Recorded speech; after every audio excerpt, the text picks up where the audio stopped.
ओम ओम सखाय आनि शीतत सविता स्तोभ्यो नूनः दाता राधासी शुभंति।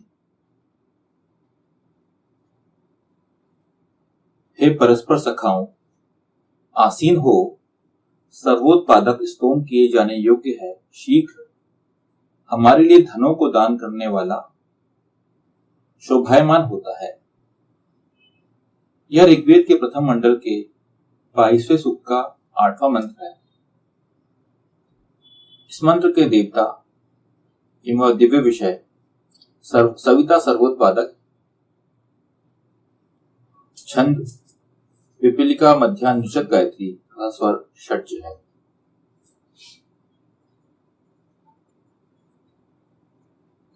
हे परस्पर सखाओं, आसीन हो, सखायः आनिशीदत। विश्व के समस्त जन समुदाय के मध्य सखाओं का संबंध वेद द्वारा स्थापित किया गया है। अनेकों वेद मंत्रों में इस हेतु आदेश पाए जाते हैं। आपस में सख्य के स्थान पर वैमनस्य रखना मानव विकास के लिए अहितकर है। अतः आपसी सख्य के साथ मित्रता के साथ ही अपने योग्य पदों पर आसीन होना चाहिए। यहाँ पे जो बात की जा रही है वो ये बताया जा रहा है कि अगर आपको विश्व में जीवन यापन करना है तो आपका जो डिफॉल्ट नेचर होना चाहिए वो सख्य वाला होना चाहिए। आप यहाँ पे देखिए, हर कोई एक दूसरे पर डिपेंडेंट है। ईशान को छोड़ के इस दुनिया में सृष्टि पे ईशान ही है बस जो किसी पे डिपेंडेंट नहीं है। ईशान अपने आप से स्वयंभू है ईशान, तो उसको किसी के उसके अस्तित्व के लिए किसी और पर डिपेंडेंट ईशान को नहीं है होना पड़ता।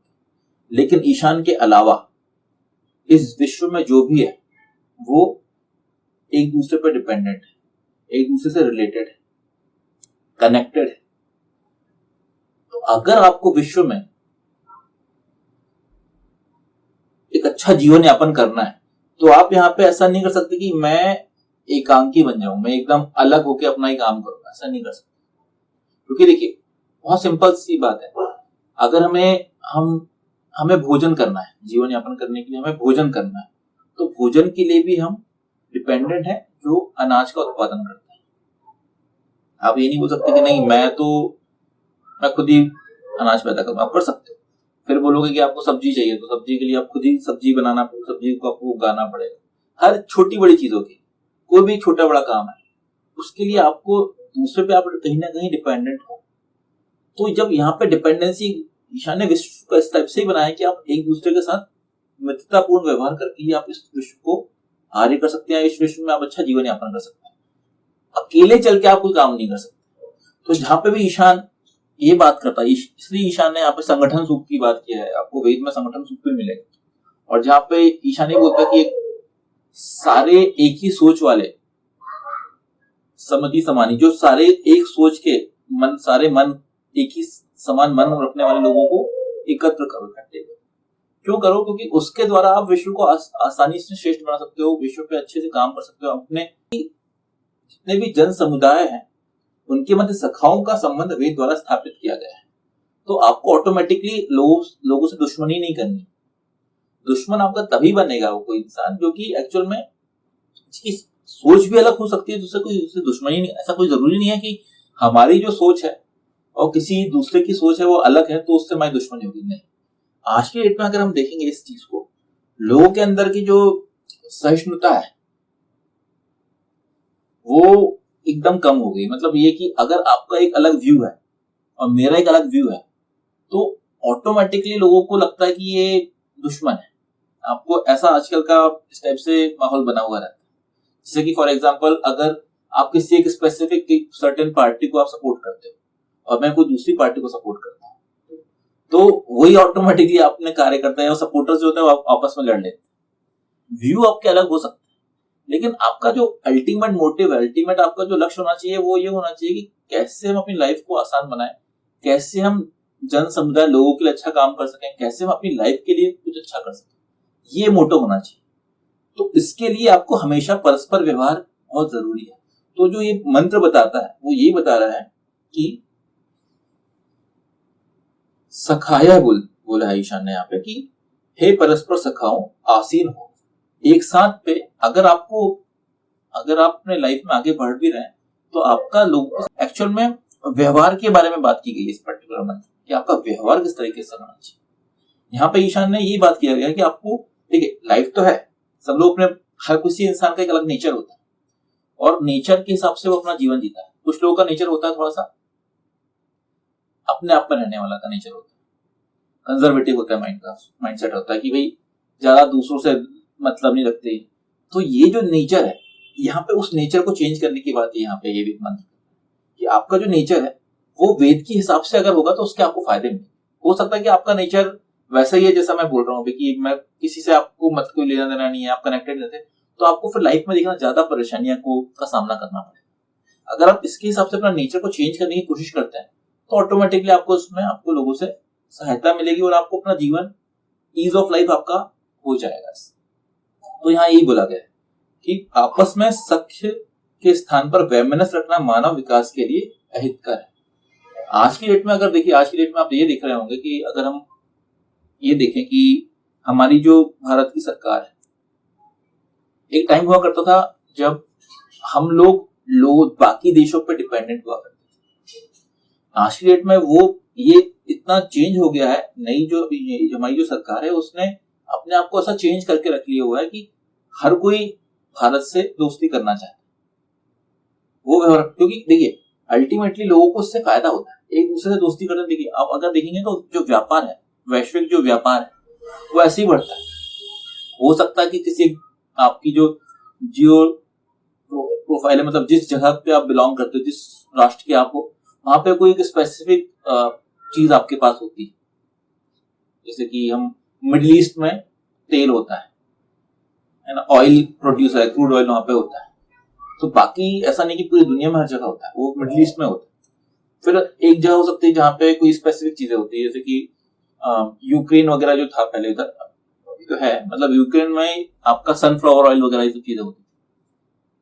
इंडोनेशिया या साउथ एशिया में आपका जो हमारा ये होता है खाने वाला जो ऑयल होता है वो इनका उत्पादन होता है। तो अब क्या होता है, ऐसे में जो बाकी जितने भी देश होते हैं एक दूसरे के साथ मित्रतापूर्ण व्यवहार करते हैं। आपने देखे होगा G20 समिट हुआ था।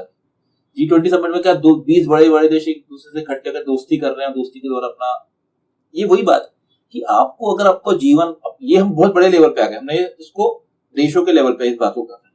हम अपनी लाइफ में इस चीज को छोटे रूप में अपना सकते हैं कि मैं अगर हूं तो मैं अगर किसी से भी कनेक्टेड हूं, किसी से भी मिलता हूं तो मेरा व्यवहार उसके साथ दोस्ती वाला होना चाहिए, ना कि मुझे किसी से दुश्मनी करना है, लड़ाई करना है, ऐसा नहीं। ये अगर आपका नेचर वैसा है कि लड़ने वाला, कुछ लोगों का नेचर वैसा होता है जो जरा सी बात में लोगों से लड़ लेते हैं, वो तैयारी रहते हैं कि उनको कब लड़ने का मौका मिल जाए। तो ऐसे व्यवहार वाले लोगों से लोग हमेशा उन लोगों से जब भी उनको मौका मिलता है कि अब ये फंसा है मेरे चक्कर, तो फिर उनका वो पूरी तरह से बदला लेते हैं उस चीज से, फिर बोलते हैं कि ठीक है तो तुमको हम बताते हैं। तो यही है, छोटी छोटी चीजों से आप बड़ी तक कर सकते हो। देखिए बहुत सिंपल सी छोटी सी बात है, लेकिन इसको यहाँ पे डील किया गया है, आपके नेचर की बात को यहाँ पे डील किया गया है कि कैसे आपको लाइफ में लोगों के साथ कनेक्टेड होके अपना लाइफ में अपना जीवन का यापन करना। सर्वोत्पादक स्तोम किए जाने योग्य है शीघ्र। सविता स्तोम्य नुह। अपनी व्यक्तिगत प्रगति, व्यक्तिगत समस्याओं के हल, धन संपत्ति इत्यादि सब कुछ के लिए सर्वोत्पादक ईशान प्रधान परमात्मा से ही स्तोम शीघ्रता पूर्वक करने की आवश्यकता है। व्यक्ति जो कुछ भी चाहता है वह ईशान से ही मांगे। इस विषय में भी और किसी से अपेक्षा करने की आवश्यकता नहीं।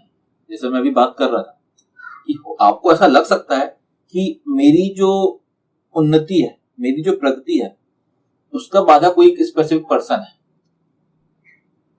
तो हम कोशिश करेंगे कि उस पर्टिकुलर इंसान को हम खुश रखें। ऐसा करने की जरूरत नहीं है। हर चीज के लिए आपकी जो भी परेशानी है, आपकी यहाँ पे वही बात की गई है कि आपकी व्यक्तिगत समस्याओं, व्यक्तिगत प्रगति, धन संपत्ति इत्यादि सब कुछ के लिए आपको स्तोम करना शीघ्रता पूर्वक ईशान से ही। आप अपनी किसी भी चीज के लिए किसी और पर डिपेंडेंट ना होकर आप ईशान से उस चीज को मांगे, और कोई काम भी करें तो वो किसी और के लिए ना करके ईशान के लिए करें। आपका जो डायरेक्ट कनेक्शन है वो ईशान से रहना चाहिए। अगर आपका वो कनेक्शन है तो आपको इन सब चीजों में सफलता प्राप्त होगी। हम लोग क्या करते हैं, हम लोग डायरेक्ट व्यवहार ईशान के थ्रू व्यवहार ना करके हम डायरेक्ट व्यवहार करने की कोशिश करते हैं। हम कोशिश करते हैं कि इस इंसान को हम थोड़ा खुश कर लेते हैं, मेरे बॉस को मैं खुश कर लेता हूं तो शायद वो मेरे को अप्रेजल दे देगा तो मेरा हाइक हो जाएगा। उससे कुछ नहीं होगा। वो क्या होगा, उससे शायद उल्टा हो जाए, वो बोले यार ये तो चलो अपना चेला है, इसको रहने दो, दूसरे को दे देगा। तो जहां पे भी आपकी डिपेंडेंसी किसी इंसान पे आ गई है तो वहां पे हो सकता है कि आपको कभी भी उस चीज का आपको फायदा ना मिले। लेकिन जब आपकी जो इच्छा है, आपकी जो चाह है, उसके लिए आप ईशान से स्तोम करते हैं तो ईशान आपका स्तोम सुनने वाला है। ईशान हमेशा आपके स्तोम सुने। लेकिन किसी और से देखिए, यहाँ पे ये अपेक्षा वाला खेल है पूरा। आपकी अपेक्षा जो है वो दूसरों से, आपकी अपेक्षा जब भी होगी तो वहां पे हो सकता है कि आपको उस अपेक्षा के फलस्वरूप शायद आपको आपकी अपेक्षा के अनुसार उसका आपको रिजल्ट ना मिले। तो फिर आप क्या होते हो, फिर आप बोलते हो अरे यार ये तो बेकार है, या उस इंसान से शायद आप दुश्मनी कर लोगे, या उस इंसान से आप फिर कभी संबंध रखना नहीं चाहोगे। ऐसा होता है कई बार। लेकिन ये जो अपेक्षा है आपको हमेशा ईशान से रखनी चाहिए। आपके अपने जो यहाँ पे यही बोला गया है कि जो भी स्तोम है आपके, वो शीघ्रता पूर्वक करने की आवश्यकता है ईशान से। अगर आप किसी भी परेशानी में, समस्या में पड़े हुए हैं, सबसे पहले आप ईशान से स्तोम करें, ना कि किसी और से कोशिश करें कि उससे बात करने की, यार ये शायद मेरे को प्रॉब्लम सॉल्व कर दे। वो बंदा आपकी प्रॉब्लम सॉल्व कर ही नहीं सकता। जितनी जल्दी, जितनी स्पीड से, जितनी शीघ्रता पूर्वक ईशान आपकी प्रॉब्लम सॉल्व कर सकता है। तो ये यहाँ पे यही बताया गया कि अपनी डिपेंडेंसी जो है आप किसी और पे ना रख के डायरेक्ट ईशान से रखें, तो आपको उसके फायदे मिलेंगे। चाहे वो कोई भी चीज हो, धन संपत्ति, जो भी चीज हो उसके लिए। हमारे लिए धनों को दान करने वाला शोभायमान होता है। नह दाता राधांसी शुंभति। दाता राधांसी शुंभति। जनहित विश्वहित के लिए ईशान के मार्ग में दान करने वाला शोभायमान होता है। ईशान परब्रह्म परमात्मा भी उसे निरंतर सफलता और समृद्धि प्रदान करता है तथा जन सामान्य के द्वारा भी उसकी प्रशंसा की जानी चाहिए। देखिए ये जो बात है, ये जो मंत्रांश है, ये बहुत ही इंपॉर्टेंट हो जाता है आज के समय में।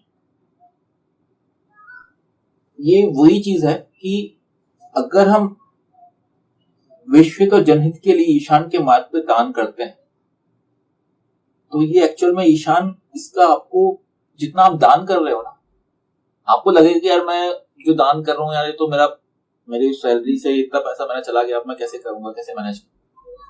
उसके पता नहीं कितने गुना आपको मिलेगा, आपको पता नहीं चलेगा। लेकिन वो आप सोचोगे कि अगर आपकी सोच ये हो जाएगी कि यार मैं इसलिए दान करूंगी मुझे मिल जाएगा, तो फिर नहीं मिलेगा। आपकी सोच हमेशा इस तरीके की होनी चाहिए जिसमें कि हम उस पर्टिकुलर पैसे को, जो भी दान की जो राशि जो भी हो, उसके लिए हम बस यही करें कि यार इस पर्टिकुलर राशि से विश्वहित, जनहित, ईशान के जो हमारा जो काम है, इसे हमारा आज के डेट में हम अगर एज अ हिंदू विश्व हमारा जो संस्थान है उस पर हम लोग अपना दान करते हैं, तो हमारा जो पहला रिस्पॉन्सिबिलिटी, पहली जो चीज होनी चाहिए वो ये होना चाहिए, सोच हमारी इतनी पवित्र होनी चाहिए कि उससे हम कोशिश करें कि भाई इस पर्टिकुलर दान से लोगों की हेल्प हो सके, हमारा काम अच्छे से हो सके, विश्व को श्रेष्ठ बनाने, विश्व को आर्य करने का जो काम है वो सतत रूप से सही तरीके से चल सके। ये अगर आपकी सोच रहेगी और इस पे अगर आप निरंतर कोशिश करते रहेंगे, अगर आप में निरंतरता है, तो फिर ईशान भी आपको निरंतर समृद्धि, संपत्ति सब प्रोवाइड करेगा, ऑटोमेटिकली होगा। ये जो चीजें हैं ये हमें प्रैक्टिकल करने की जरूरत है। एक्चुअल में क्या होता है, हम इसलिए नहीं करते हैं प्रैक्टिकल, शायद कि हमें लगता है यार कि यार अभी हम ये करेंगे अगर तो फिर तो कैसे मैनेज कर पाएंगे, कैसे अपना घर चला पाएंगे, या कैसे हम जो भी हमारे लाइफस्टाइल है उसको मेंटेन कर पाएंगे, ऐसा लगता है। लेकिन उसको अगर आप सही प्रवृत्ति से, सही सोच से, ईशान को समर्पित होकर अगर आप ये काम करते हैं तो आप देखेंगे आपको फाइनेंशियली कोई भी प्रॉब्लम नहीं हो। ये हर आप उन लोगों से बात करके पूछ सकते हैं जिन्होंने इस चीज को अनुभव किया है, जिन्होंने इस चीज पे एक्चुअल में आचरण करके उस चीज का उनका उन्हें प्रतिफल मिला है। हमें उन लोगों से बात करनी चाहिए, उन लोगों से मिलना चाहिए कि आप कैसे इस चीज को मैनेज करते हो। क्योंकि या तो आप ऐसा कर सकते हो या फिर आप क्या करो, देखिए जीवन में क्या होता है, जीवन एक पर्टिकुलर, हमारे पास एक स्पेसिफिक टाइम है, 100 वर्ष बोलते हैं, 80 जो भी 70-80 वर्ष। आप हर काम खुद के एक्सपीरियंस से हर काम नहीं कर सकते कि जैसे कि मुझे जब तक इसका मैं एक्सपीरियंस ही लूंगा तभी मैं काम को करूंगा, ऐसा आप नहीं कर सकते हर काम। इसलिए जो विद्वान है उनकी बात बताई गई, क्यों हम वेद को पढ़ते हैं, क्यों हम ऐसे लोगों के संपर्क में रहते हैं जो कि वेद के द्वारा उन्होंने एक अच्छा अपना जीवन को स्थापित किया है, जो वेद के समझदार हैं, जो ज्ञानवान है, क्योंकि उनका जो एक्सपीरियंस है आपको उनसे भी सीखना चाहिए। उनके एक्सपीरियंस से भी आप बहुत सारी चीज समझ सकते हैं। दो टाइप के लोग होते हैं, एक होते हैं जो कि बिना लोगों के एक्सपीरियंस से भी समझ जाते हैं, एक होते हैं जो कि खुद ही एक्सपीरियंस करना चाहते हैं। तो अगर आपको अपना समय बचाना है तो आप कोशिश कर सकते हैं कि जो दूसरों के एक्सपीरियंस है उनसे डायरेक्ट समझ के तुरंत उसको अपने आप में अप्लाई कर लें। इससे क्या होगा, समय की थोड़ी सी आपकी बचत हो सकती है। लेकिन अगर आप ये बोलोगे कि मुझे खुद ही एक्सपेरिमेंट करना है तो आप उसके लिए भी आप कर सकते हैं, आप एक खुद ही एक्सपेरिमेंट करें। तो ये जो चीज है जो मैं यहाँ पे इस बारे में बात की जा रही है कि दाता राधान सिंह शुंभति, ये वही बात है। अगर आप चाहें तो स्वयं भी एक्सपीरियंस कर सकते हैं या आप उन लोगों से इस चीज के बारे में समझें, जाने, जिन्होंने इस चीज को, या ना भी जाने तो आप कोशिश करें उनको समझने की कि यार उनकी लाइफ में ये चेंजेस कैसे आया, कैसे वो अपने इन चीजों को मैनेज कर लेते थे, ये हमें समझने की आवश्यकता है। अगर हम ये समझेंगे, देखिए ये सब चीजें, ये सब जो बातें हैं पिछले मंत्र में जो बात की गई थी कि वो आपका निरीक्षण करने वाला, सर्वेक्षण करने वाला, ईशान भी आपको जान रहा है। ऐसा नहीं है कि आपकी जो परेशानी है वो ईशान से छुपी हुई, नहीं, ईशान सब कुछ जानता है। उसके हिसाब से आपको कोई यहाँ पे बाध्यता नहीं है। यहाँ पे देखिए बात जो की गई है राधासा की बात की गई है, दान की बात की गई है, दाता की बात की, दाता राधान शुभंती, राधासी मतलब धन, दाता मतलब दान की बात की, दान करने वाला। ईशान इस चीज को समझ रहा है कि आपकी क्या परिस्थिति है, तो उस परिस्थिति के हिसाब से आप दान करें। यहाँ पे किसी चीज को कोई बाध्यता नहीं कि नहीं मैं इस महीने मेरे पास मेरे को खाने का पैसा नहीं है लेकिन मुझे तो दान देना पड़ेगा, ऐसा नहीं। आप इस देखिए जो भी आप दान कर रहे हैं ये ईशान की काम के लिए कर रहे हैं, तो आपको अपना पेट काट के ये काम नहीं करना है। ईशान चाहता है कि आपका पेट भरे, उसके बाद ही आप सब काम करें। तो ये जितनी भी चीजें हैं ये आप पे तब अप्लाई होती हैं जब आपका एक लाइफ में आप देखिए आय पंचमांश या दान जो भी व्यवस्था है तभी आती है जब आप उसको कमाते हैं। अगर आप नहीं कर सकते और आप इस चीज को, ईशान समझ रहा है चीज को, तो फिर आप वैलिड है। इसमें फिर आपको किसी और को बोलने की, बताने की जरूरत नहीं कि नहीं भाई मैं, या कोई आपसे एक्सपेक्ट कर रहा है इस चीज के बारे में कि यार तुम दान देते, तुम दान क्यों नहीं दे रहे हो, इसमें क्या हो गया ऐसा, तो वो अपनी प्रॉब्लम बता सकते। बाध्यता नहीं है किसी चीज की, क्योंकि ये जो भी हम काम करते हैं ये काम हम ईशान के लिए करते हैं। ईशान सबसे पहले इस चीज को समझ रहा है कि आपकी क्या परिस्थिति है। तो पहले अपनी परिस्थिति को ईशान के समक्ष, जैसे यहाँ पे इस पर्टिकुलर मंत्र की जो बात की गई है, अगर आप थोड़ा ध्यान से समझेंगे इस चीज को, वो बहुत ही इंपॉर्टेंट एक ऐसे हो गई कि जब ईशान ने यहाँ पे तीसरा जो पार्ट की, जो तीसरा फुटनोट नंबर 21 है, जहां पे ईशान ने ये बोला कि दान करने वाला शोभायमान होता है, उसके पहले ईशान ने जो ये बात, इसके पहले वाली जो बात की गई है वो बात क्या की गई है कि आप ईशान परमात्मा से ही स्तोम शीघ्रता पूर्वक करने वाले। मतलब क्या, पहले ईशान ये बोल रहा है कि पहले तो आप मुझसे स्तोम करो, आपकी जो परेशानियां मुझे बताओ, अपनी जितनी भी परेशानियां, व्यक्तिगत समस्याएं या धन संपत्ति इत्यादि सब कुछ जो भी चीजें हैं वो सर्वोत्पादक से आप उसके लिए उस पर छोड़ दो। ये सब होने के बाद फिर अगली बात की गई है कि दान की बात की। ऑर्डर चेंज नहीं है, और वेद को समझने का तरीका वही है। आप यहां ध्यान देंगे हर एक चीज जो बात की गई, छोटी मोटी छोटी भी बात की गई ना, उसके ऑर्डर को भी बहुत तरीके से मेंटेन किया गया। ऐसा रैंडम नहीं लिख दिया यहाँ पे वेद में कि पहले दान की बात की गई और फिर बाद में ईशान बोलता है कि चलो ठीक है कोई नहीं, अपनी जो भी प्रॉब्लम है उससे तुम करो। नहीं, पहले तुम अपनी प्रॉब्लम को मुझे बताओ, और अगर आपकी वो सारी प्रॉब्लम सॉल्व होती है तो फिर ईशान ने यहाँ पे अगले जो मंत्रांश में यहाँ पे दान की बात की। तो ये सब चीजें बहुत, अगर आप डीपली समझेंगे हर वेद मंत्र को, हर बात को, तो आपको खुद ही समझ में आने लगेगा कि यार किस ऑर्डर में होना चाहिए, क्या करना चाहिए, क्या नहीं करना चाहिए, कैसे करें, क्या ना करें, आपको सारे सॉल्यूशन मिलेंगे। इसलिए आप कोई भी मंत्र लें, उन चीजों को पहले समझें, किस क्या बात की गई है, किस ऑर्डर में बात की गई है, ऐसा पहले क्यों किया गया है, ऐसा क्यों बाद में कहा गया, ये हर चीज पे का साइंटिफिक बात है, साइंटिफिक रीजन हर चीज का, ऐसे ही है। हे परस्पर सखाओं, आसीन हो सर्वोत्पादक स्तोम के लिए, जाने योग्य है शीघ्र हमारे लिए धनों को दान करने वाला शोभायमान होता है। ओम सखाए आनी शीदत सविता स्तोभ्यो नूनः दाता राधांसिम शुंभति। ओम